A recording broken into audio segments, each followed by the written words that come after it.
모든 비극은 가장 평범한 날의 풍경으로 기억되는 법이지요. 그날도 그랬습니다. 가을볕이 집안 깊숙이 스며들어 먼지를 황금빛으로 물들이던 나른하고 평화로운 오후였습니다. 저는 오랜만에 귀국한 제 딸 수연이에게 먹일 구수한 된장찌개를 끓이고 있었습니다.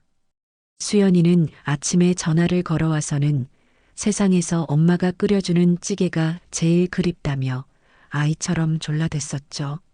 엄마, 두부 많이, 호박도 많이. 알지?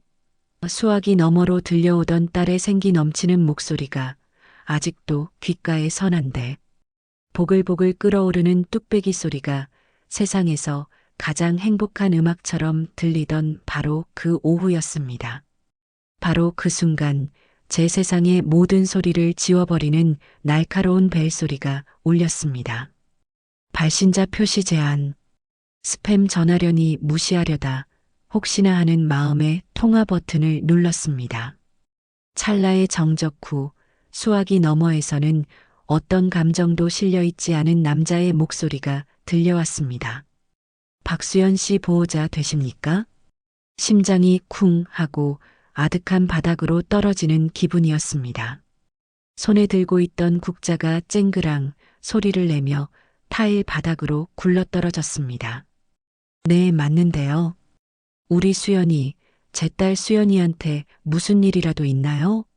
목소리가 제대로 나오지 않아 입술만 뻐끔거렸습니다. 뚝배기 속 찌개는 이미 까맣게 타들어가고 있었지만 저는 아무것도 할 수도 느낄 수도 없었습니다. 교통사고가 있었습니다. 현재 대학병원 응급실로 이송되었습니다. 상태가 위중하니 빨리 와보셔야 할 것 같습니다. 그 뒤의 말은 귀에 들어오지 않았습니다. 저는 가스 불 끄는 것도 잊은 채 현관문을 뛰쳐나갔습니다. 어떻게 병원까지 갔는지 기억의 필름이 끊겨 있습니다. 미친 사람처럼 맨발로 뛰쳐나가 택시를 잡았던 것 같기도 하고 누군가의 도움을 받았던 것 같기도 해요. 제 기억 속에 선명한 것은 온통 병원의 차가운 공기와 코를 찌르는 죽음의 냄새를 닮은 소독약 냄새, 그리고 이리저리 뛰어다니는 하얀 가운의 사람들 뿐입니다. 응급실 복도 끝에서 사위 박서진이 저를 발견하고 달려왔습니다. 그의 머리는 단정했고 비싼 시계는 여전히 그의 손목에서 빛나고 있었죠. 이 아수라장 속에서 모든 것이 섬처럼 이질적이었습니다. 장모님, 의사 선생님이 지금 수술 중이라고 괜찮을 거라고 했습니다. 우리 수연이 강한 아이잖아요. 그의 얼굴은 하얗게 질려 있었지만 어째서일까요? 저는 그 흔들리는 눈동자에서 아내를 걱정하는 남편의 슬픔을 읽을 수가 없었습니다. 그저 모든 상황이 자신의 통제 밖으로 벗어난 것에 대한 당황과 초조함만이 가득할 뿐이었죠. 그는 제 어깨를 감쌌지만 그 손길에서 어떤 온기도 느껴지지 않았습니다. 얼마나 지났을까요? 영원처럼 느껴지던 시간이 흐르고 수술실 문이 수술 중이라는 붉은 등이 꺼졌습니다. 문이 열리고 들어간 의사는 들어갈 때와는 다른 얼굴로 땅에 그어진 선이라도 보듯 고개를 숙인 채 나왔습니다. 그리고 제 인생에서 가장 잔인한 문장을 내뱉었습니다. 유감입니다. 저희로서도 최선을 다했습니다만 세상이 무너져 내렸습니다. 방금 전까지 딸에게 먹일 된장찌개를 끓이던 저는 온데간데없고 차가운 병원 바닥에 주저앉아 울부짖는 짐승 한 마리만 남아 있었지요. 어제 저녁에도 밝은 목소리로 엄마, 나 상 받을지도 몰라. 그러면 제일 먼저 엄마한테 달려갈게 하던 딸이었습니다. 뭐가 그리 급해서 이 어미를 두고 먼저 간단 말입니까? 수연아, 내 딸 수연아 이름을 불러도 대답 없는 딸의 하얀 얼굴 위로 제 눈물이 후두득 떨어져 내렸습니다. 제 딸의 손은 한 번도 이렇게 차가웠던 적이 없었습니다. 시간이 어떻게 흘렀는지 모르겠습니다. 눈을 뜨니 저는 검은 상복을 입고 있었고 제 앞에는 국화꽃에 둘러싸인 수연이의 영정 사진이 놓여 있었습니다. 사진 속 수연이는 세상 가장 행복한 미소를 지으며 저를 보고 있었죠. 현실감이 없었어요. 마치 아주 길고 끔찍한 악몽의 한가운데에 갇혀버린 것만 같았습니다. 장례식장은 사위 박서진의 동무대였습니다. 그는 유족 대표로서 쉴 새 없이 밀려드는 조문객들을 맞으며 아주 능숙하고 세련된 슬픔을 연기했습니다. 그의 연기는 너무나 뛰어나서 저는 잠시 저 자신이 틀린 건 아닐까 착각할 정도였어요. 우리 수연이 정말 착하고 똑똑한 아이였습니다. 밤낮 없이 연구에만 매달리더니 결국 이렇게 허무하게 갈 줄은 몰랐습니다. 제가 더 잘 챙겼어야 했는데 그는 눈시울을 붉히며 사람들의 손을 맞잡았고 조문객들은 혀를 차며 그의 등을 두드렸습니다. 박서방이 마음고생이 심하겠어. 젊은 사람이 아내를 먼저 보내고 얼마나 상심이 클까. 그런 위로를 받을 때마다 박서진의 어깨는 더욱 처연하게 떨리는 듯 보였죠. 그는 마치 비극적인 로맨스 영화의 주인공이라도 된 것 같았습니다. 하지만 그가 잠시 조문객들의 시선에서 벗어나 제 곁으로 왔을 때 그의 얼굴에서 모든 감정은 거짓말처럼 사라졌습니다. 소름 끼칠 정도로 차가운 무표정이었죠. 그는 제게만 들릴 목소리로 역겹게 속삭였습니다. 장모님, 뭘 그렇게 넋놓고 앉아 계세요. 곧 발인인데 정신 차리셔야죠. 사람들이 장모님만 쳐다보는 거 안 보이세요? 저는 그를 쳐다볼 기력도 없어 허공만 보고 있었습니다. 그런 제 모습을 보며 그가 혀를 차더군요. 하긴 수연이가 남긴 저 연구 자료들 말입니다. 그거 다 돈도 안 되는 망상 덩어리인 거 아시죠? 제가 장례 끝나자마자 전문가 불러서 싹 다 폐기 처분할 테니 그런 줄 아세요.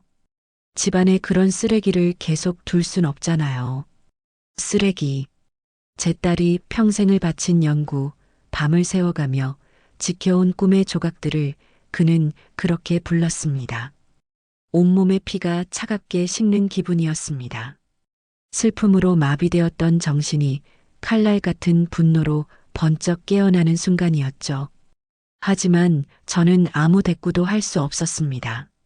제 딸의 마지막 가는 길을 소란스럽게 만들고 싶지 않았어요. 그저 입술을 깨무는 것밖에는요.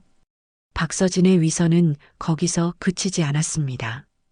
자신의 사업 파트너로 보이는 중년 남자가 오자 그는 더욱 과장된 몸짓으로 슬픔을 연기했습니다.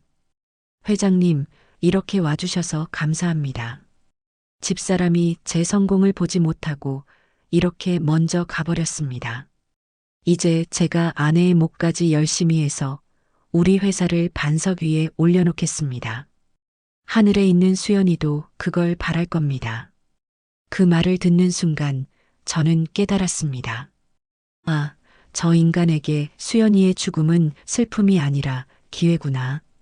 자신을 성가시게 하던 아내가 사라지고 이제 마음껏 자신의 야망을 펼칠 수 있는 기회. 저는 치밀어 오르는 구역질을 참기 위해 마른 입술만 달싹였습니다. 장례식 마지막 날이었습니다. 텅 빈 장례식장 한쪽 구석에 주저앉아 수연이의 영정 사진만 하염없이 바라보고 있었어요. 이제 몇 시간 뒤면 발인. 이 사진마저 떠나보내야 한다고 생각하니 다시 심장이 찢어지는 듯 했습니다. 그때였습니다. 누군가 제 곁으로 조용히 다가왔습니다. 고개를 들어보니 며칠 동안 묵묵히 장례식장 일을 돕던 젊은 직원이었습니다. 20살 초반쯤으로 보이는 앳되고 선한 인상의 여자였죠. 저 어머님. 그녀는 주변을 살피며 조심스럽게 저를 불렀습니다. 저는 대답할 힘도 없어 그저 그녀를 쳐다보기만 했습니다. 그녀는 떨리는 손으로 자신의 주머니에서 무언가를 꺼내 제 손에 쥐어주었습니다. 차가운 금속의 감촉. 작은 열쇠 하나였습니다. 이게 뭐예요? 제 목소리는 낙엽처럼 바싹 말라 있었습니다. 그녀는 제 손 위로 자신의 손을 포개며 작은 쪽지 하나를 더 올려놓았습니다.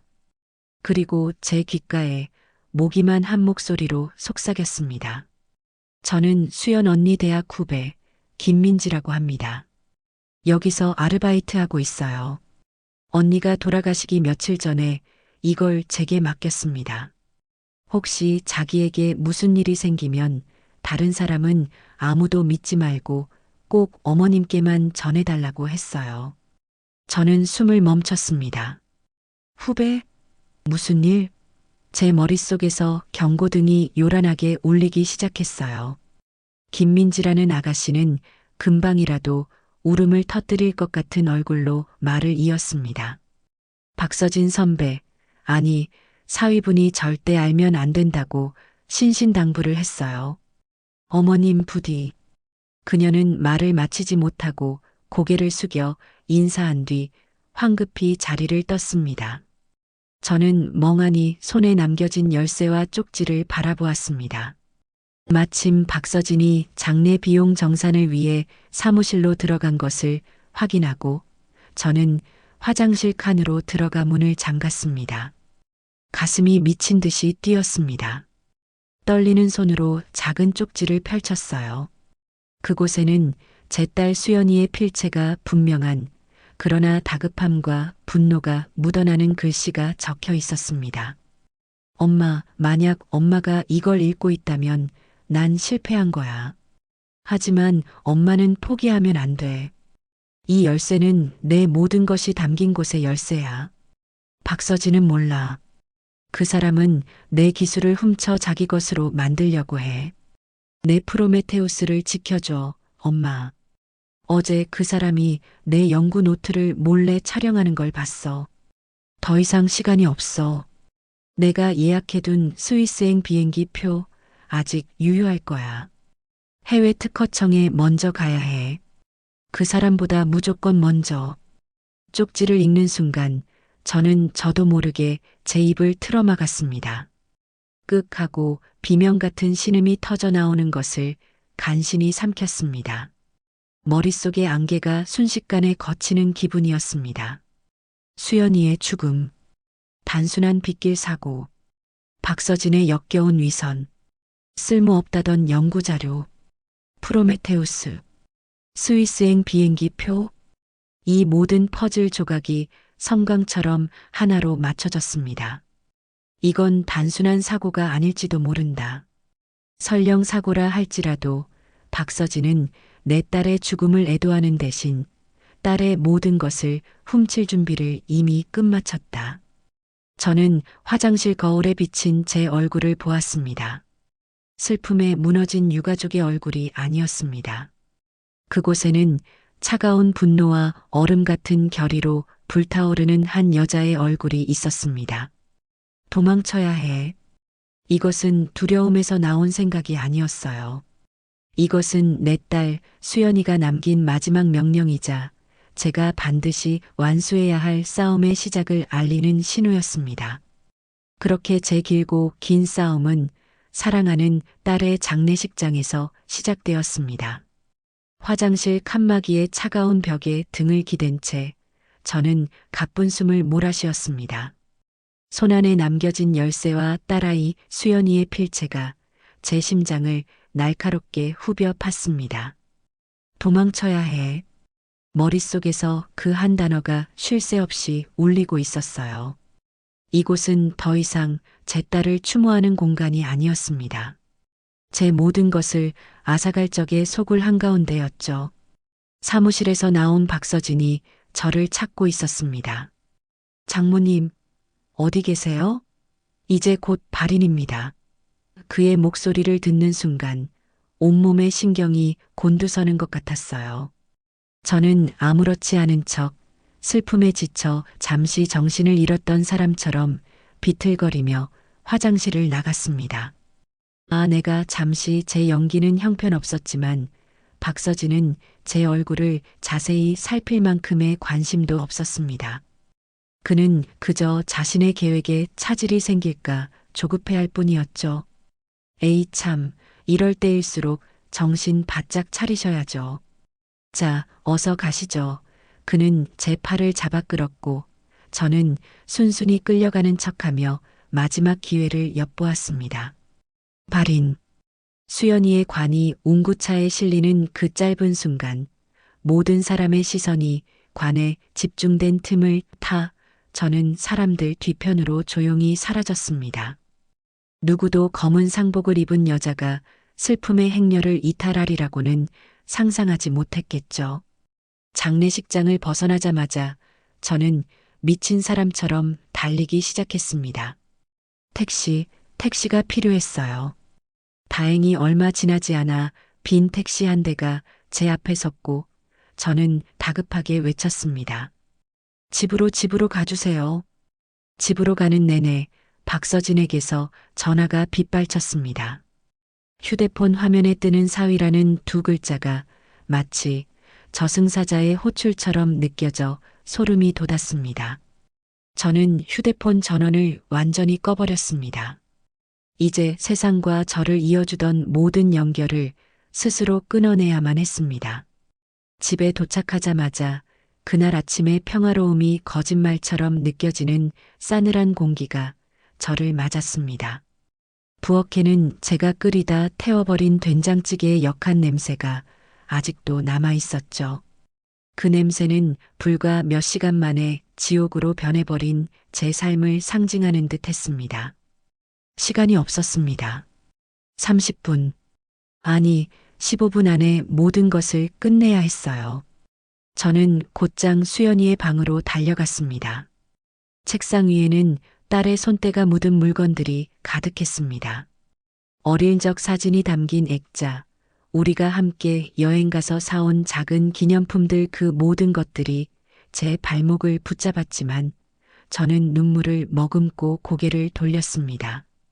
지금은 추억에 잠길 때가 아니라고요. 수연이의 쪽지대로 저는 낡은 노트북과 책상 서랍 깊숙한 곳에 있던 외장하드 몇 개를 챙겼습니다. 그리고 장롱 속에서 제 여권과 비상금으로 모아두었던 현금 봉투를 꺼냈습니다. 이것이 제 전 재산이자 싸움을 위한 유일한 무기였습니다. 모든 것을 가방에 쓸어 담고 현관문을 나서려던 순간 저는 잠시 망설였습니다. 이 문을 나서는 순간 저는 평생을 성실하게 살아온 한정원에서 딸의 장례식장에서 도망친 파렴치한 엄마이자 정체 모를 도망자가 되는 것이었습니다. 두려움이 엄습했지만 저는 수연이의 마지막 글씨를 떠올렸습니다. 엄마는 포기하면 안 돼. 그래, 수연아. 엄마는 포기하지 않아. 절대로. 인천공항으로 가는 길, 저는 마치 쫓기는 짐승 같았습니다. 혹시 박서진이 벌써 공항에 사람을 풀어놓았을까? 혹시 출국 금지라도 신청한 건 아닐까? 온갖 불안한 생각들이 머릿속을 헤집었죠. 공항의 수많은 인파는 제게 안도감과 동시에 극심한 공포를 주었습니다. 이 많은 사람들 속에 저를 알아보는 사람이 단 한 명이라도 있다면 모든 것이 끝장이었으니까요.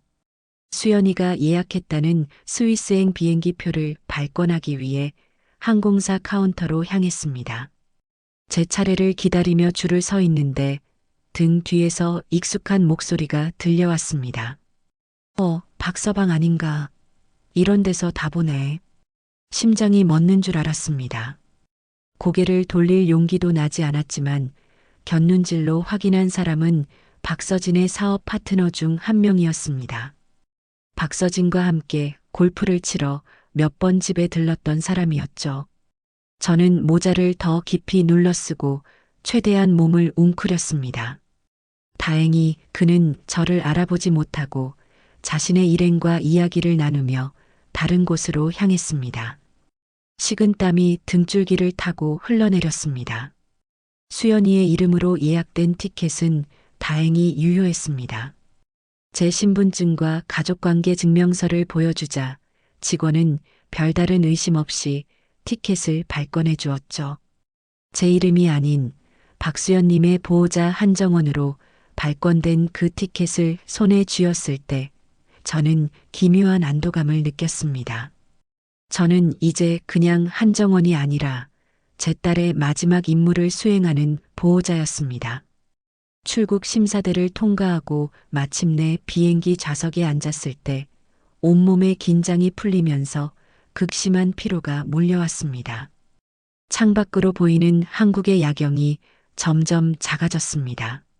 제가 태어나고 수연이를 낳고 평생을 살아온 땅이었습니다. 저곳에 제 딸을 혼자 두고 떠나야 한다는 사실에 가슴이 미어졌지만 슬픔에 잠겨 있을 수만은 없었어요. 저는 이제 슬퍼하는 엄마가 아니라 싸워야 하는 전사여야만 했습니다. 12시간의 비행 동안 저는 단 1분도 잠들지 못했습니다. 제 머릿속은 오직 수연이의 쪽지에 적힌 프로메테우스와 해외 특허청이라는 단어들로 가득 차 있었으니까요. 스위스 제네바 공항에 내렸을 때 한국과는 전혀 다른 차고 신선한 공기가 제 폐부를 찔렀습니다. 혼돈과 슬픔 속에서 도망쳐온 제게 그 질서정연하고 평화로운 풍경은 오히려 위협적으로 느껴졌습니다.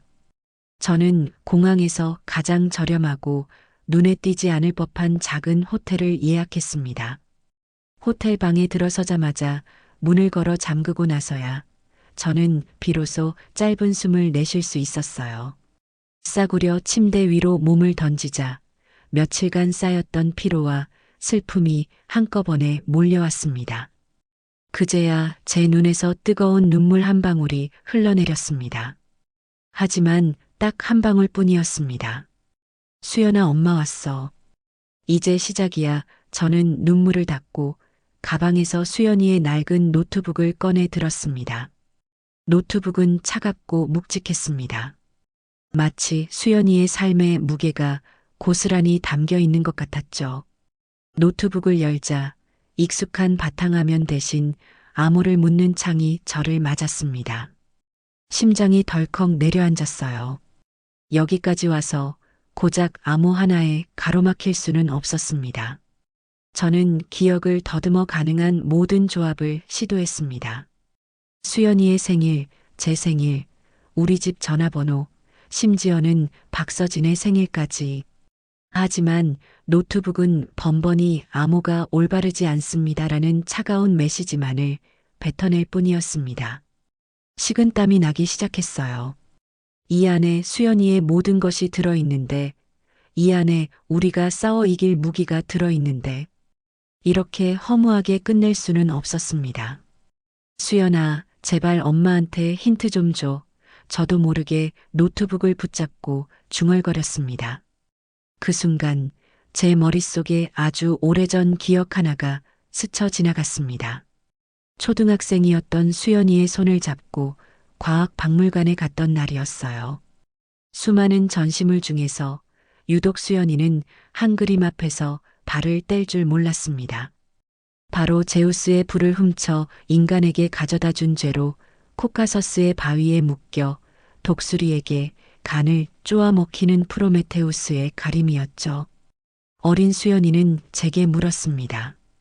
엄마, 프로메테우스는 왜 벌을 받아? 사람들을 도와준 거잖아.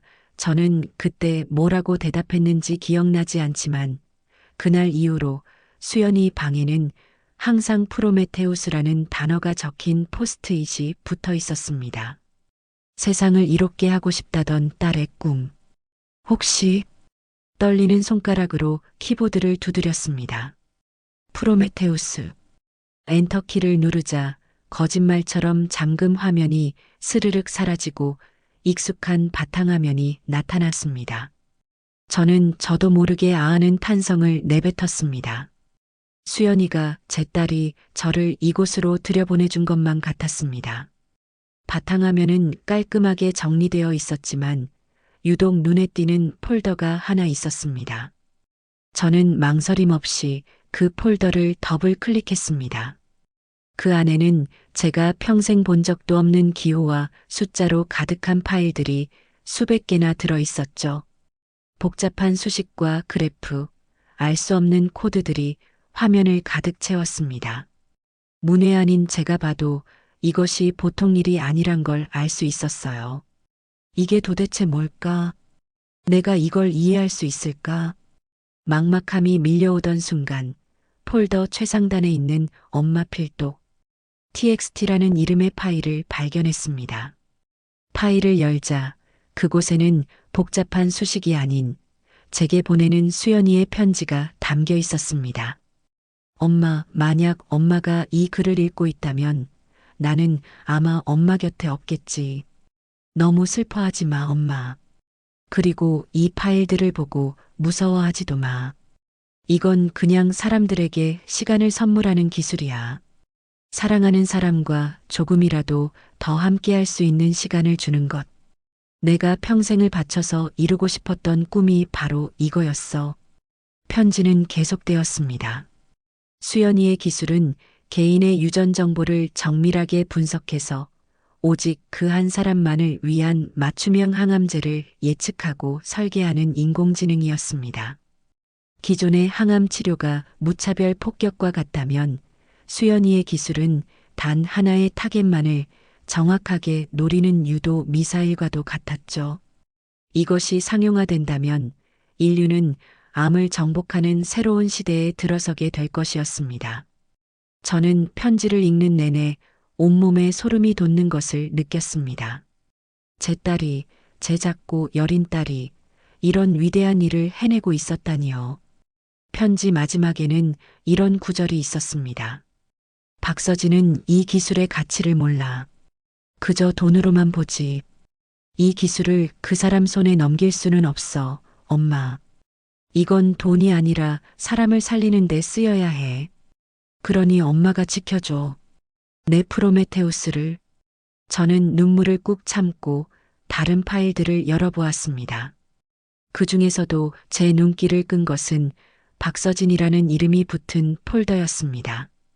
호기심 반, 두려움 반으로 폴더를 열자 그 안에는 박서진의 추악한 민낯이 고스란히 담겨 있었습니다. 수연이의 초기 연구 아이디어를 그가 자신의 사업 계획서인 양조잡하게 꾸며 투자자들에게 보냈던 메일들, 수연이의 연구 노트를 몰래 촬영한 사진 파일들, 그리고 녹음 파일 하나. 떨리는 손으로 녹음 파일을 재생했습니다. 지지직거리는 소음과 함께 박서진의 목소리가 흘러나왔습니다. 박수연 씨, 당신 정말 이기적인 거 알아? 그깟 데이터 쪼가리가 그렇게 중요해? 그거 나한테 넘기면 우리 둘 다 평생 먹고 살 수 있는 돈을 만질 수 있는데 왜 그렇게 고집을 부리는 건데? 이건 돈의 문제가 아니야, 서진 씨. 이건 내 꿈이고 내 철학이야. 사람을 살리는 기술을 당신의 투기 수단으로 만들 순 없어. 수연이의 단호한 목소리 뒤로 박서진의 비웃음 소리가 들려왔습니다. 꿈? 철학? 웃기지 마. 당신 그냥 세상 물정 모르는 이상주의자일 뿐이야. 당신이 안 주면 내가 뺏어서라도 가질 거야. 명심해. 녹음이 끝났을 때 저는 차갑게 분노하는 법을 배웠습니다. 슬픔은 분노의 자리를 내주었고 분노는 제게 명확한 목표를 제시해 주었죠. 이 기술을 지키는 것, 그리고 박서진이라는 인간을 제 딸의 인생에서, 그리고 이 세상에서 완벽하게 지워버리는 것. 그것이 제게 남겨진 사명이었습니다. 저는 외장하드의 모든 파일을 백업하며 다음 행동을 계획하기 시작했습니다. 수연이의 쪽지에 적힌 또 다른 단서. 바로 비밀 연구실 열쇠였습니다. 스위스에서의 셋째 날 아침, 저는 수연이가 남긴 열쇠의 정체를 확인하기 위해 길을 나섰습니다. 저는 그것이 분명 작은 오피스텔이나 교회의 허름한 창고를 개조한 비밀 연구실일 거라고 생각했죠. 천재들의 비밀 연구실은 을에 그런 모습으로 그려지곤 하니까요.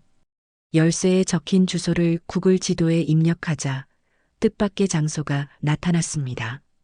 제네바 시내 중심가에 있는 스위스에서 가장 크고 안전하다는 은행의 본점이었습니다. 은행의 위압적인 모습에 잠시 망설였지만 저는 망설일 시간이 없었습니다. 안으로 들어가 프라이빗 뱅킹 창구의 열쇠를 보여주자 직원은 저를 지하 깊숙한 곳에 있는 개인금고실로 안내했습니다. 복잡한 인증 절차를 거친 뒤 직원이 열어준 거대한 강철 문 안에는 수백 개의 개인금고가 도열해 있었죠. 제 딸 수연이의 금고는 가장 안쪽, 가장 구석진 곳에 있었습니다. 금고는 연구실이 아니었습니다. 그곳은 딸의 또 다른 기억 저장소였어요. 금고 안은 단출했습니다. 백업용으로 보이는 최신형 하드 드라이브 몇 개와 함께 제 손바닥만 한 낡은 가죽 수첩 하나가 전부였습니다. 저는 실망감보다는 호기심을 느끼며 그 수첩을 집어들었습니다. 수첩을 펼치는 순간 저는 숨을 멈췄습니다. 그곳에는 날짜와 함께 박서진과의 결혼 생활 동안 수연이가 겪었던 일들이 가감없이 기록되어 있었습니다. 그것은 일기장이자 지옥의 기록이었습니다. 첫 장은 결혼한 지 불과 한 달째 되는 날이었습니다. 4월 12일. 오늘 박서진은 자신의 사업 파트너들 앞에서 나를 자신에게 영감을 주는 뮤즈이자 든든한 자금줄이라고 소개했다. 사람들은 웃었지만 나는 웃을 수 없었다. 그의 눈에는 나를 향한 애정이 아니라 내 배경에 대한 탐욕만이 비쳤다. 페이지를 넘길수록 기록은 더욱 구체적이고 잔인해졌습니다. 다음해 6월 5일. 그는 내가 밤새워 작업한 시뮬레이션 데이터를 장난이라며 삭제해버렸다. 내가 너무 연구에만 몰두해서 자신에게 소홀하다는 이유였다. 나는 일주일 동안 잠도 자지 못하고 데이터를 복구했다.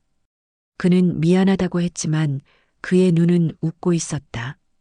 그는 나의 절망을 즐기고 있었다. 10월 2일. 그가 내 연구 노트를 몰래 촬영하는 것을 봤다. 그는 내가 모를 거라고 생각했겠지만 나는 알고 있었다. 그는 내 꿈을 훔치려 하고 있다. 나는 더 이상 그를 남편으로 생각할 수 없다. 이 결혼을 끝내야겠다. 프로메테우스를 완성하고 이 지옥에서 벗어나야 한다. 저는 수첩을 읽는 내내 온몸을 부들부들 떨어야 했습니다. 제 딸이, 제 금쪽 같은 딸이 이런 지옥 속에서 살고 있었다니. 왜 나는 몰랐을까? 왜 수연이는 내게 아무 말도 하지 않았을까? 아니, 수연이는 분명 신호를 보냈을 겁니다. 엄마, 서진 씨는 내 연구를 잘 이해 못해. 그 사람은 가끔 너무 자기중심적이야. 그런 말들을 흘렸을 때 제가 왜 더 깊이 들여다보지 못했을까요? 딸의 아픔을 알아채지 못한 무심한 엄마였다는 죄책감이 제 심장을 후벼 팠습니다. 하지만 이제 와서 후회하고 좌절할 수는 없었어요. 이 수첩은 딸이 제게 남긴 가장 강력한 무기였습니다. 박서진의 위선을 벗겨낼 가장 날카로운 칼이었죠. 저는 모든 증거물을 챙겨 은행을 나왔습니다. 이제 어떻게 싸워야 할까? 스위스 현지법에 대해 아는 것도 없고 기댈 사람 하나 없었습니다. 막막함에 다시 한번 숨이 막혀올 때쯤 제 휴대폰이 짧게 진동했습니다. 한국에서 온 메시지였습니다. 장례식장에서 저를 도와주었던 수연이의 후배 김민지였습니다. 어머님 괜찮으세요? 걱정돼서 연락드렸어요. 저는 괜찮다는 짧은 답장을 보냈습니다. 그러자 곧바로 전화가 걸려왔습니다. 어머님, 다행이에요. 연락되셔서. 지금 상황이 안 좋아요. 박서진 선배가 그 인간이 사람을 푼 것 같아요. 어제 언니의 학교 연구실이랑 집을 다 뒤지고 갔어요. 뭔가를 필사적으로 찾고 있는 것 같았어요. 아마 언니가 남긴 연구 데이터 원본을 찾는 것 같아요. 어머님. 김민지의 목소리는 다급함과 공포로 떨리고 있었습니다. 박서진이 벌써 움직이기 시작한 겁니다. 제가 가진 데이터가 사본이라는 것을 알고 원본을 찾아내 파기하거나 혹은 자신이 차지하려는 속셈이겠죠. 이제 더 이상 지체할 시간이 없었습니다. 박서진이라는 거대한 악마가 제 등 뒤까지 바짝 추격해오고 있었습니다. 김민지와의 통화는 제게 남은 일말의 여유마저 빼앗아갔습니다. 박서진은 제가 생각했던 것보다 훨씬 더 빠르고 치밀하게 움직이고 있었어요. 저는 호텔 방으로 돌아오자마자 수연이의 연구일지 마지막 장에 적혀 있던 슈나이더 변호사라는 이름을 떠올렸습니다. 이것이 현재 제가 기댈 수 있는 유일한 동아줄이었습니다. 저는 떨리는 손으로 국제전화를 걸었습니다. 몇 차례의 신호음 끝에 중후하지만 날카로운 남자의 목소리가 들려왔습니다. 슈나이더입니다. 저는 더듬거리는 영어로 제 신분을 밝혔습니다. 저는 박수연의 엄마 한정원입니다. 제 딸이 당신에게 연락했을 겁니다. 수화기 너머의 남자는 잠시 말이 없었습니다. 그의 침묵은 제게 천년처럼 길게 느껴졌죠. 이윽고 그가 입을 열었습니다. 박수연 씨 유감스러운 소식은 들었습니다. 하지만 제가 당신을 어떻게 믿을 수 있습니까? 그의 목소리에는 경계심이 가득했습니다. 당연한 반응이었죠. 갑자기 죽은 고객의 엄마라고 주장하는 동양 여자가 전화를 걸어왔으니 의심하는 게 당연했습니다. 저는 잠시 숨을 고르고 제가 가진 패를 침착하게 내려놓기 시작했습니다. 저는 제 딸의 프로메테우스 프로젝트에 대해 알고 있습니다. 알파빌드 데이터와 상세 연구 일지를 가지고 있고요. 그리고 제 딸이 당신의 선임 비용을 지불했던 취리 은행의 개인 계좌번호 마지막 4자리는 774입니다. 제가 맞나요? 제 말이 끝나자 슈나이더 변호사의 목소리 톤이 미세하게 바뀌었습니다. 경계심이 옅어지고 날카로운 흥미가 그 자리를 대신했죠. 부인, 지금 어디에 계십니까? 괜찮으시다면 제 사무실에서 직접 뵙고 이야기를 나누고 싶군요. 슈나이더 변호사의 사무실은 제네바의 오래된 건물에 있었습니다. 삐걱거리는 나무 계단을 올라 들어선 사무실은 온통 낡은 가죽과 오래된 종이 냄새로 가득했죠. 백발이 성성한 노신사 슈나이더 변호사는 저를 보자마자 자리에서 일어나 정중하게 맞이해 주었습니다. 그는 제가 상상했던 것보다 훨씬 더 지적이고 위험 있는 사람이었습니다. 저는 그의 커다란 마호가니 책상 위에 제가 가진 모든 것을 올려놓았습니다. 수연이의 노트북, 백업 하드 드라이브, 그리고 박서진의 만행이 기록된 가죽 수첩까지. 슈나이더 변호사는 말없이 장갑을 끼고 제 딸이 남긴 증거들을 하나하나 꼼꼼하게 살피기 시작했습니다. 그의 표정은 처음에는 전문적인 무표정이었지만 데이터를 확인하고 수첩을 넘길수록 점차 심각하게 변해갔습니다. 때로는 미간을 찌푸렸고 때로는 나직한 탄식을 내뱉기도 했죠. 1시간이 넘는 침묵의 시간이 흐른 후 그는 마침내 안경을 벗어 책상 위에 내려놓았습니다. 그리고 저를 똑바로 바라보며 말했죠. 한 여사님 먼저 따님의 명복을 빕니다. 그의 진심 어린 위로에 저도 모르게 눈시울이 붉어졌습니다. 그리고 감히 말씀드리자면 여사님의 따님은 천재였습니다. 이 기술은 단순한 특허가 아닙니다. 이것은 혁명입니다. 의학의 역사를 바꿀 수 있는 위대한 업적이에요. 그는 잠시 말을 멈추고 제가 내민 가죽 수첩을 가볍게 두드렸습니다. 그리고 이것은 비극이군요. 한 위대한 영혼이 얼마나 추악한 탐욕에 시달려왔는지를 보여주는 너무나도 슬픈 기록입니다. 슈나이더 변호사의 인정을 받자 저는 비로소 제 편이 생겼다는 안도감에 눈물을 흘릴 뻔했습니다. 제 딸의 위대함과 고통을 알아주는 사람이 있다는 사실만으로도 큰 위안이 되었으니까요. 하지만 제 안도감은 그리 오래가지 못했습니다. 희망의 빛이 비치는가 싶던 순간 슈나이더 변호사가 제게 절망적인 소식을 전했습니다. 그런데 한 여사님, 문제가 생겼습니다. 아주 심각한 문제입니다. 그의 얼굴이 다시 굳어지고 저는 직감적으로 나쁜 소식임을 알아챘습니다. 여사님의 사위 박서진 씨가 이미 움직였습니다. 그는 어제 오후 자신을 프로메테우스 프로젝트의 공동 개발자로 주장하며 이 기술에 대한 임시 발명자 권리를 신청했습니다. 저는 제 귀를 의심했습니다. 공동 개발자? 그 파렴치한 인간이? 슈나이더 변호사가 제게 상황을 알기 쉽게 설명해 주었습니다.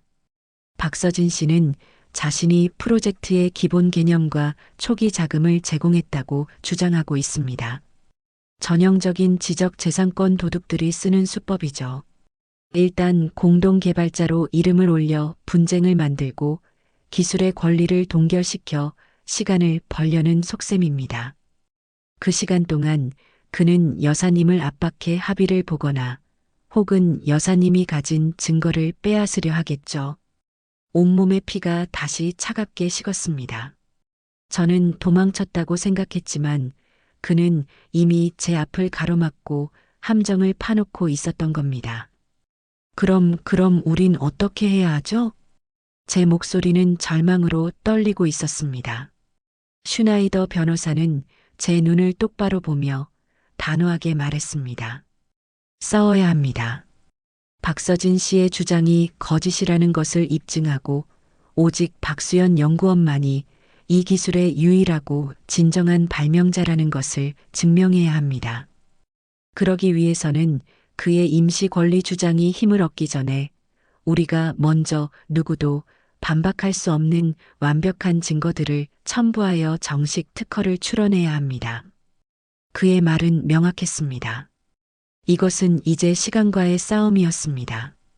제가 머뭇거리는 매 순간 박서진은 자신의 거짓된 권리를 기정사실로 만들어가고 있을 터였습니다.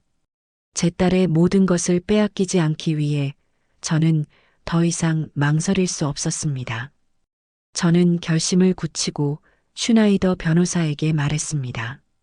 그럼 지금 바로 시작하죠. 제가 뭘 하면 될까요? 제 눈에서 더 이상 두려움은 보이지 않았습니다. 그곳에는 오직 딸의 유산을 지키려는 어머니의 단단한 결의만이 빛나고 있었습니다. 슈나이더 변호사의 사무실은 순식간에 우리의 전쟁 지휘 본부가 되었습니다. 밖이 낮인지 밤인지도 잊은 채 우리는 수연이가 남긴 데이터의 바다를 항해하기 시작했습니다. 그것은 단순한 파일 정리가 아니었어요. 그것은 제 딸의 치열했던 삶의 조각들을 하나하나 이어붙여 박서진이라는 자의 거짓된 주장을 산산조각 내 거대한 성벽을 쌓아 올리는 작업이었습니다. 한 여사님, 이것을 보시죠. 슈나이더 변호사는 법의학 분석 프로그램을 이용해 수연이의 하드 드라이브를 분석하고 있었습니다. 화면에는 수많은 파일 목록과 함께 각 파일이 생성되고 수정되고 마지막으로 열어본 날짜가 초 단위까지 기록되어 나타났습니다.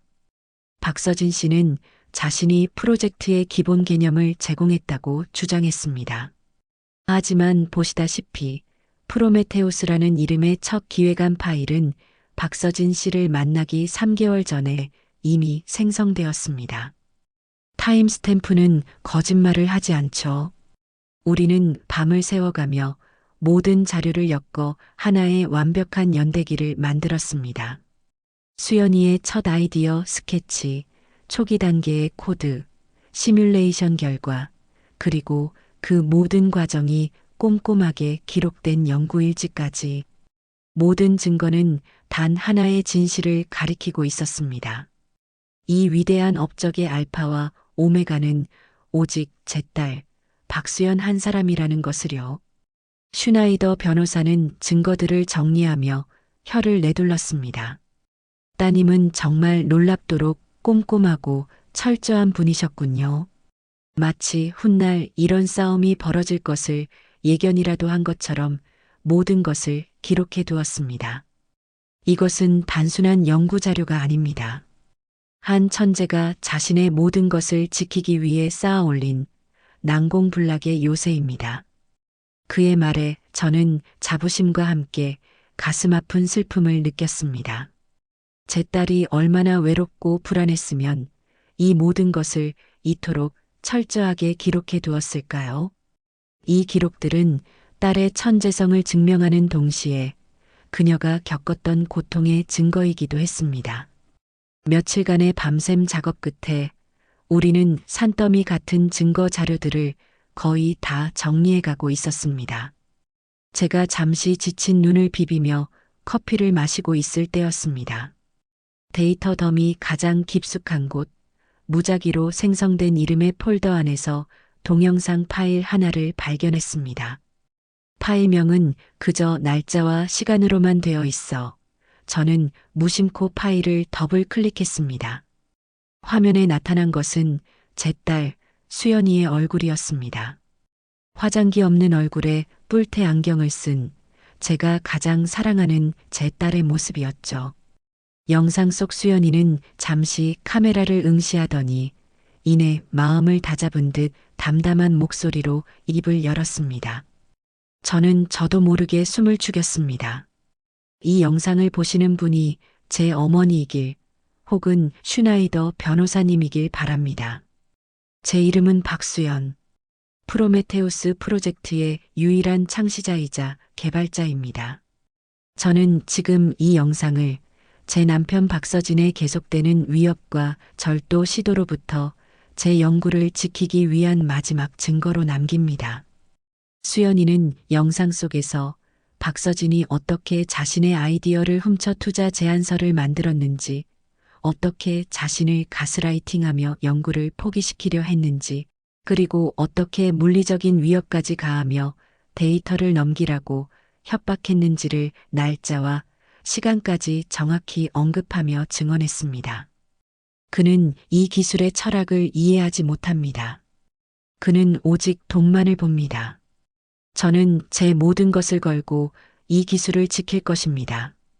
만약 제가 실패하고 제 남편 박서진이 이 기술에 대한 어떠한 권리라도 주장한다면 그것은 100% 완벽한 거짓이자 한 과학자의 영혼을 훔치는 파렴치한 절도 행위임을 이 자리에서 분명히 밝힙니다.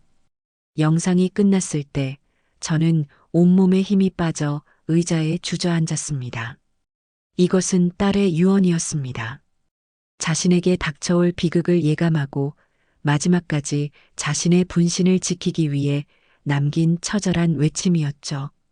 슈나이더 변호사는 제 어깨를 가만히 다독여 주었습니다. 그의 눈에도 깊은 분노와 연민이 서려 있었습니다. 한 여사님, 우리가 이겼습니다.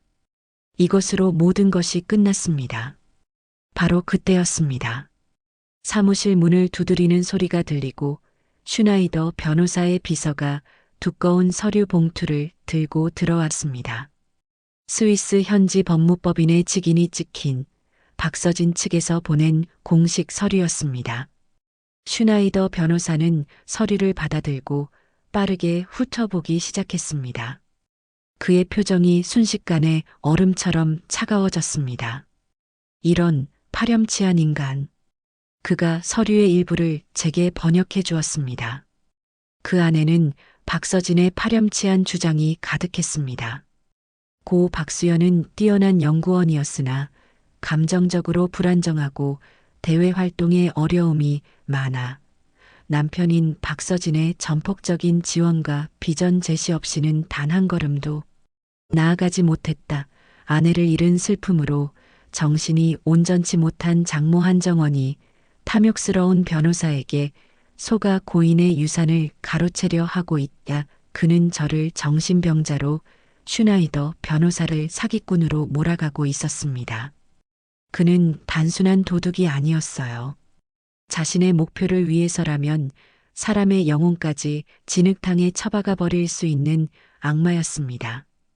저는 서류를 빼앗아 들고 갈기갈기 찢어버리고 싶은 충동을 간신히 억눌렀습니다.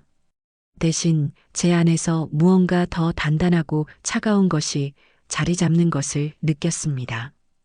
이제 그에게는 한치의 동정심도 일말의 자비도 베풀지 않으리라. 저는 슈나이더 변호사를 보며 말했습니다. 변호사님, 이제 저자에게 제 딸의 이름으로 가장 완벽하고 처절한 패배를 선물해 주시지요. 며칠 후 스위스 특허청의 비공개 예비 심리가 열렸습니다. 박서진의 임시 발명자 권리 주장에 대한 타당성을 검토하고 저의 정식 특허 출원을 심사하기 위한 자리였죠.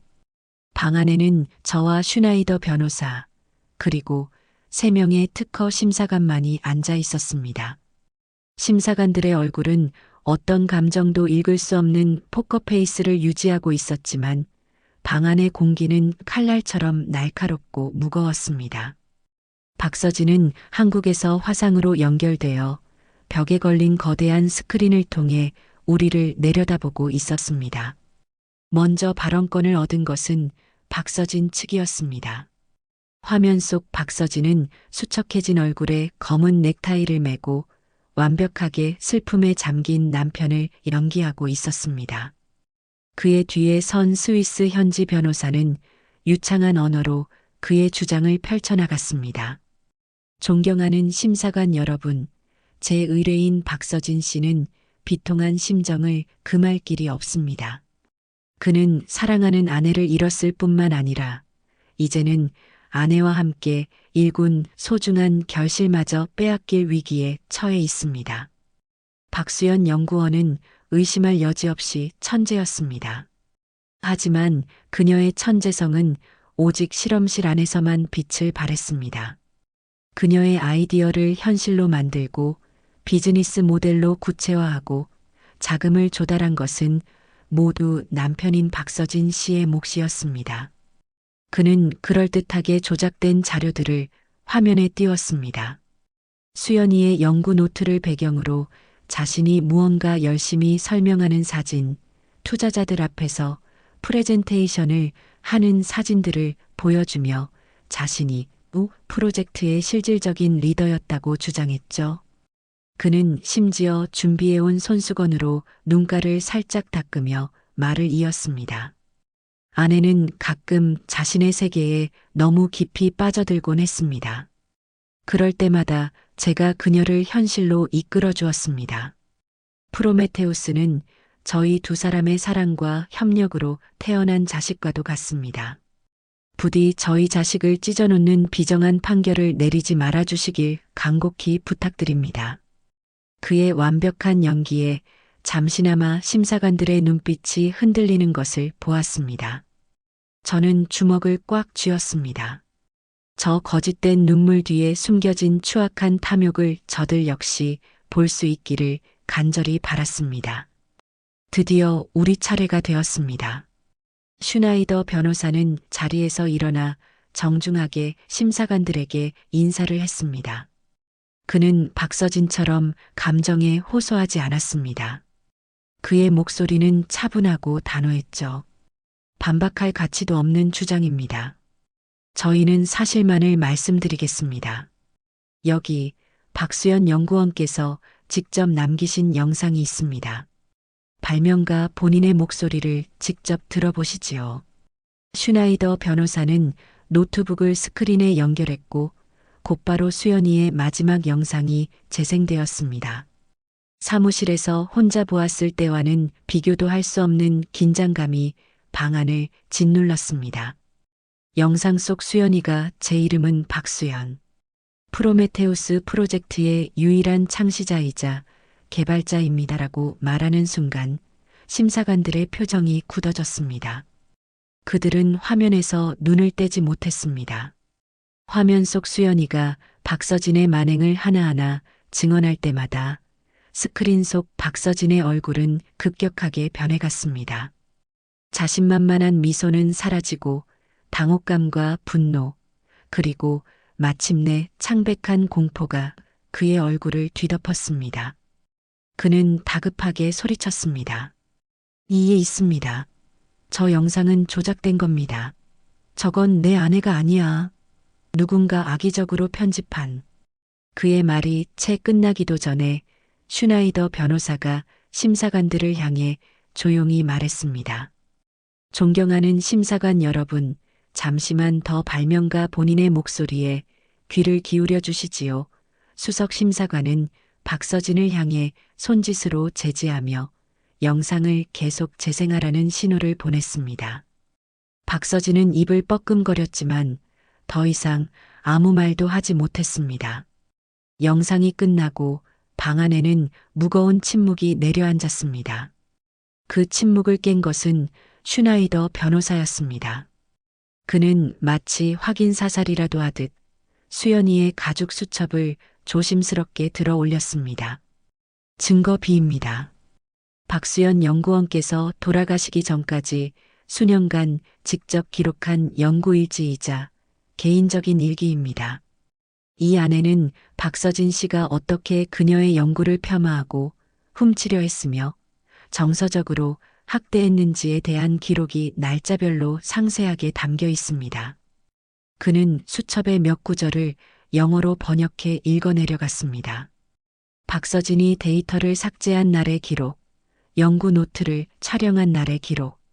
그의 차분한 목소리가 방 안에 울려 퍼질수록 스크린 속 박서진의 얼굴은 완전히 흙빛으로 변해 있었습니다. 그는 더 이상 변명조차 하지 못하고 그저 고개를 푹 숙일 뿐이었죠. 모든 증거 제출이 끝나자 수석 심사관은 저와 슈나이더 변호사를 잠시 바라보았습니다.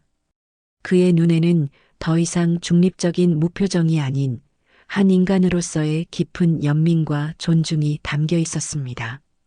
그는 마이크를 잡고 짧게 말했습니다. 심리는 이것으로 마치겠습니다. 최종 결정은 빠른 시일 내에 양측에 통보될 것입니다. 사무실을 나오자 긴장이 풀리면서 다리에 힘이 풀려 주저앉을 뻔했습니다. 슈나이더 변호사가 그런 제 팔을 부축해 주었습니다. 그의 얼굴에는 희미한 미소가 걸려 있었죠. 한 여사님, 이제 끝났습니다. 우리가 완벽하게 이겼어요. 저는 고개를 끄덕였습니다. 하지만 아직 끝이 아니었습니다. 이것은 단지 그들만의 리그에서 거둔 조용한 승리일 뿐. 저는 온 세상이 박서진의 추악한 민낯을 알게 되기를 바랐습니다. 제 딸의 명예를 위해 그를 사회적으로 완전히 매장시켜야 했습니다. 스위스 특허청의 최종 결정이 나오기까지는 며칠의 시간이 걸렸습니다. 그 사이 박서진은 한국에서 최후의 발악을 시작했습니다. 그는 자신이 가진 가장 강력한 무기, 바로 언론을 이용하기로 한 것이었죠. 그는 국내에서 가장 시청률이 높은 시사 프로그램과 단독 인터뷰를 가졌습니다. 저는 스위스의 작은 호텔방에서 노트북으로 그의 인터뷰를 실시간으로 지켜보았습니다. 화면 속 박서진은 완벽한 피해자였습니다. 최고급 정장을 입었지만 넥타이는 살짝 비뚤어져 있었고 며칠 밤이라도 새운 듯 피곤한 얼굴로 조명을 받고 있었죠. 저는 정말 모든 것을 잃었습니다. 사랑하는 아내를 잃었고 이제는 아내와 함께한 꿈마저 잃을 위기에 처했습니다. 그는 교묘하게 사실을 왜곡하고 감정에 호소했습니다. 제 장모님은 본래 좋으신 분입니다. 하지만 지금은 아내를 잃은 큰 슬픔에 잠겨 잠시 이성적인 판단을 못하고 계십니다. 저는 일부 탐욕스러운 사람들이 장모님을 부추겨 이 모든 사태를 만들고 있다고 생각합니다. 부디 제 아내의 마지막 가는 길이 이런 진흙탕 싸움으로 더럽혀지지 않기를 바랄 뿐입니다. 그의 인터뷰가 나가자 여론은 순식간에 그에게 동정적으로 변했습니다.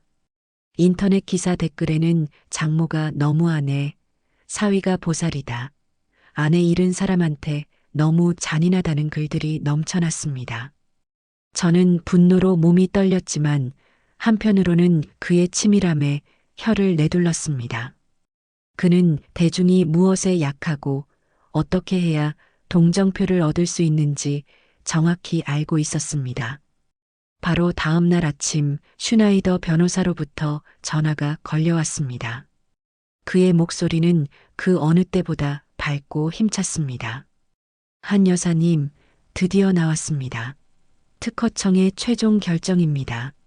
저는 숨을 죽이고 그의 다음 말을 기다렸습니다. 만장일치입니다. 프로메테우스 프로젝트에 대한 모든 권리는 유일한 발명자인 고 박수연 연구원에게 있으며 그 법적 상속인은 어머니인 한정원 여사님 당신이라는 판결입니다. 박서진 씨의 주장은 근거가 없을 뿐만 아니라 악의적인 속임수일 가능성이 높다는 이례적으로 강력한 문구까지 포함되었습니다.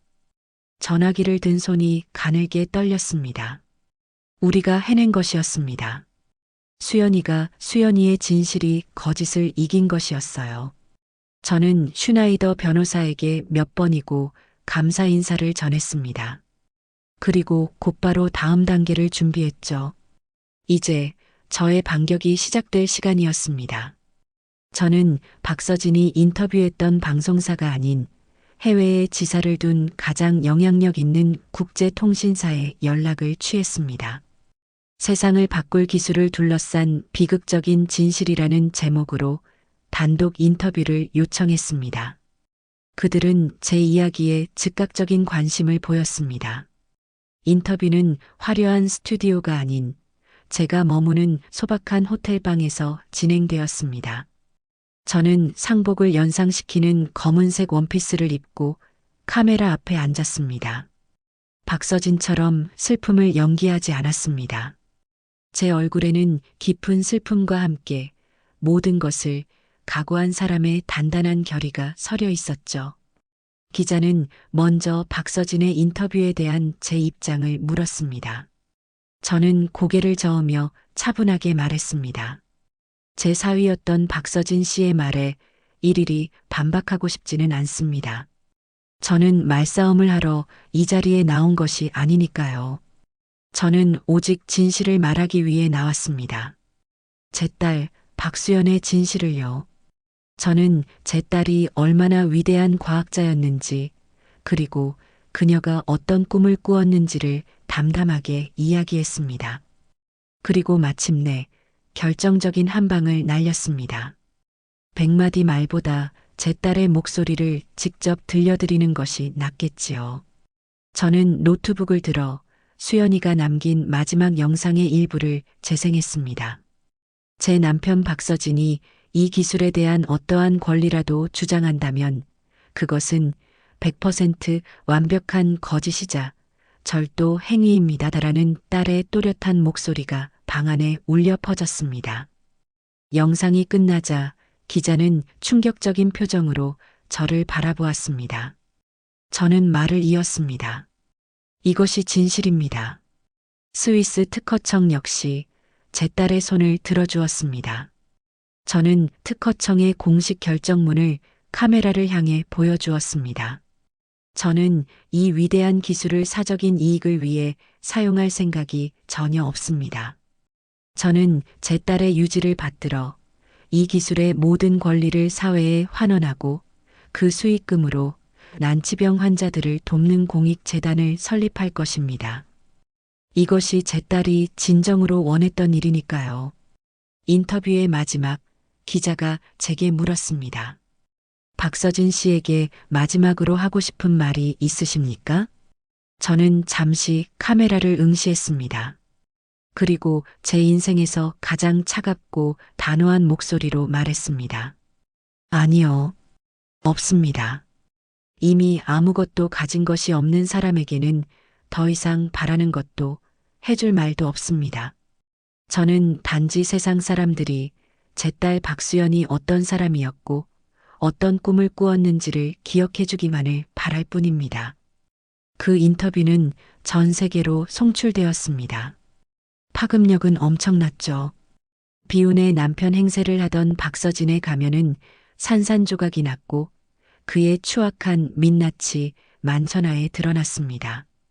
여론은 180도 뒤집혔고 그를 향한 비난이 본물처럼 터져나왔습니다. 그는 더 이상 언론과 대중을 기만할 수 없었습니다.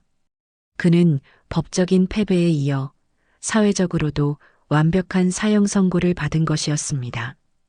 박서진의 몰락은 그가 쌓아 올린 모래성처럼 순식간에 이루어졌습니다. 제 인터뷰가 나간 후 그의 투자자들은 모두 등을 돌렸고 사기 혐의로 그를 고소하는 소송이 줄을 이었습니다. 그가 대표로 있던 회사는 공중분해되었고 그는 천문학적인 빚더미 위에 올라앉게 되었죠. 그에게서 몇 번인가 전화가 걸려왔습니다. 발신자 표시를 보고 받지 않았더니 장모님 제가 정말 잘못했습니다. 제발 한 번만 만나주세요라는 애걸복걸하는 문자가 도착해 있었습니다. 저는 그 문자를 보는 즉시 차단하고 삭제해버렸습니다. 그와의 인연은 제 딸이 눈을 감던 그 순간에 이미 끝난 것이었습니다. 그가 앞으로 어떤 인생을 살게 될지 저는 조금도 궁금하지 않았습니다. 모든 것을 정리하고 저는 마침내 한국으로 돌아왔습니다. 몇 주 만에 다시 밟은 한국 땅은 떠날 때와는 전혀 다른 느낌으로 다가왔습니다. 도망치듯 떠났던 공항이었지만 돌아온 공항의 공기는 더 이상 저를 위협하지 않았죠. 오히려 오랜 싸움을 끝내고 돌아온 병사를 맞는 듯 담담하고 평온하게 느껴졌습니다. 입국장에는 뜻밖의 인물이 저를 기다리고 있었습니다. 수연이의 후배 김민지였습니다. 그녀는 제게 쪽지를 건네주던 날처럼 불안에 떠는 모습이 아니었어요. 환한 얼굴로 제게 다가와 제 손을 꼭 잡았습니다. 어머님 고생 많으셨어요. 정말 정말 대단하세요. 그녀의 눈에는 눈물이 그렁그렁 맺혀 있었습니다.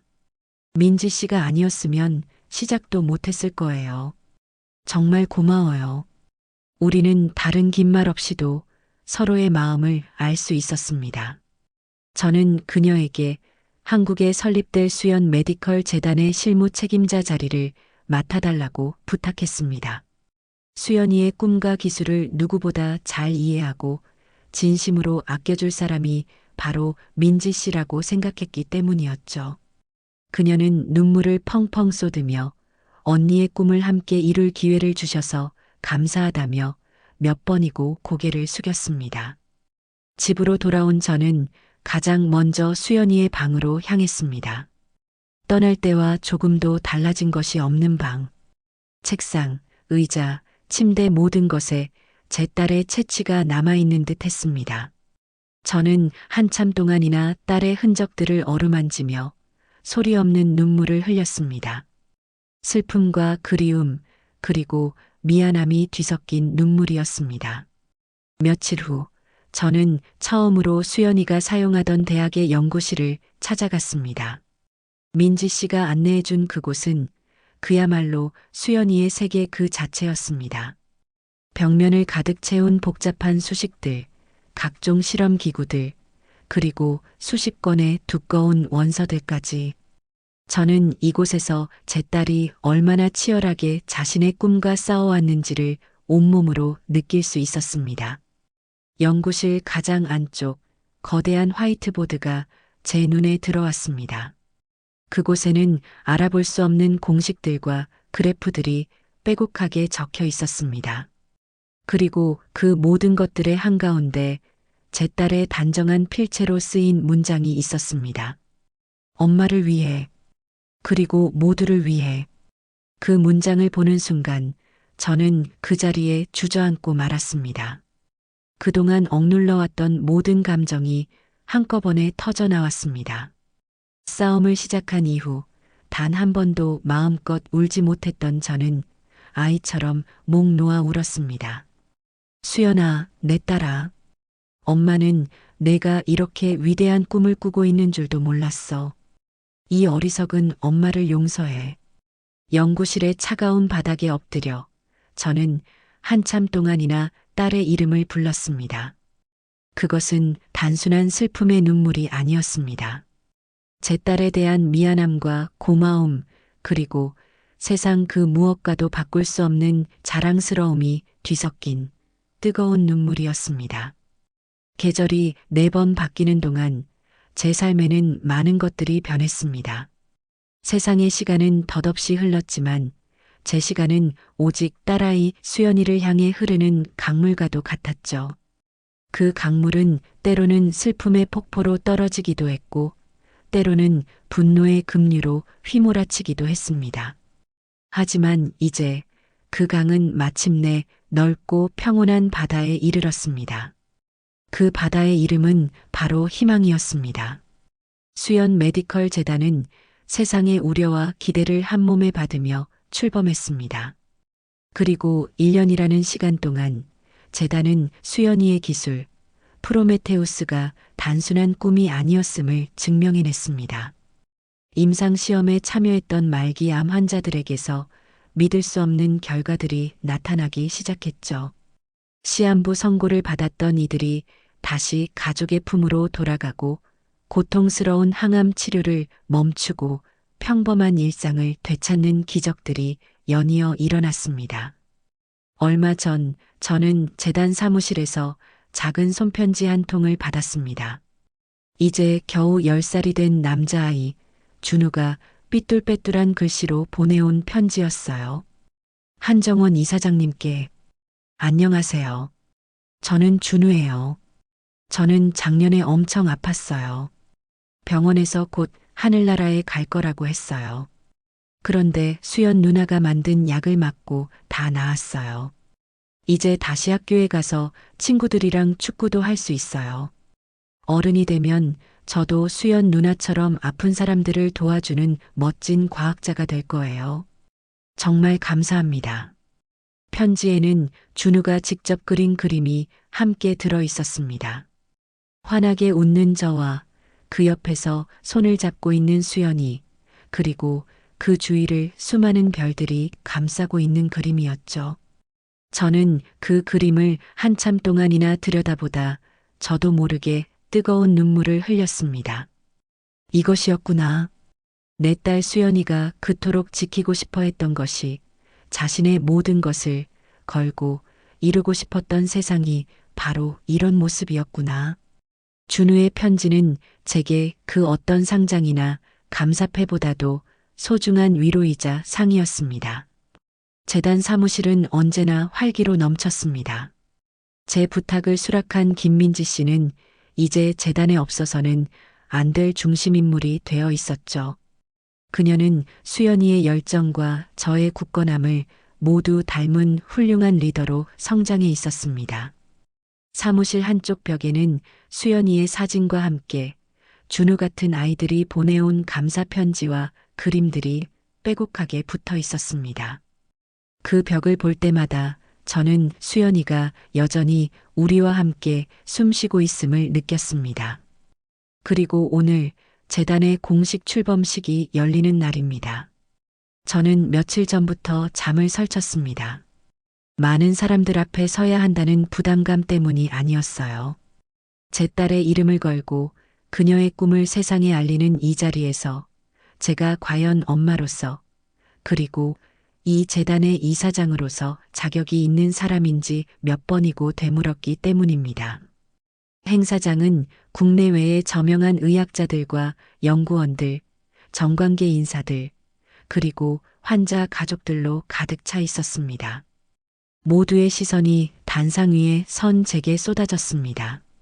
저는 마이크 앞에 서서 잠시 숨을 골랐습니다. 그리고 준비한 연설문을 조용히 내려놓았습니다. 대신 제 마음속에 있는 이야기를 하기로 결심했습니다. 이 자리에 와주신 모든 분께 진심으로 감사드립니다. 저는 깊이 고개를 숙여 인사한 뒤 천천히 입을 열었습니다. 오늘 저는 이 재단의 이사장으로서가 아니라 그저 한 사람의 엄마로서 이 자리에 섰습니다. 제 딸 박수연 연구원의 엄마 한정원입니다. 지난 1년이 넘는 시간 동안 많은 분들이 제게 물으셨습니다. 그 길고 힘든 싸움을 어떻게 이겨낼 수 있었냐고요. 하지만 저는 오늘 그 싸움에 대한 이야기는 하지 않으려 합니다. 폭풍이 지나간 자리에 남은 상처를 헤집고 싶지도 어둠 속에서 분노를 곱씹고 싶지도 않습니다. 대신 저는 오늘 제 딸이 꾸었던 꿈에 대한 이야기를 하고 싶습니다. 객석이 조용해졌습니다. 저는 아득한 옛 기억을 떠올리며 말을 이었습니다. 제 딸 수연이는 어릴 적 유난히 별을 좋아하는 아이였습니다.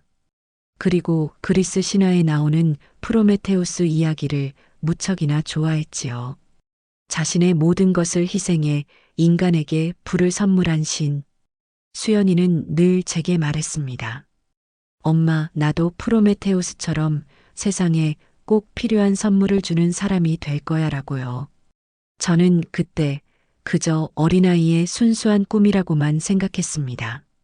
하지만 제 딸은 평생에 걸쳐 그 약속을 지켜냈습니다. 그녀가 자신의 모든 것을 바쳐 완성한 이 기술은 인류에게 주어진 또 하나의 불꽃, 바로 희망이라는 이름의 불꽃입니다. 이 불꽃은 한 사람의 생명을, 한 가족의 행복을, 그리고 더 나아가 우리의 미래를 지켜줄 소중한 빛입니다. 그렇기에 저는 오늘 이 자리에서 분명히 약속드립니다. 수연 메디컬 재단은 이윤을 추구하는 기업이 되지 않을 것입니다. 이 기술은 결코 특정 개인이나 회사의 소유가 될 수 없습니다.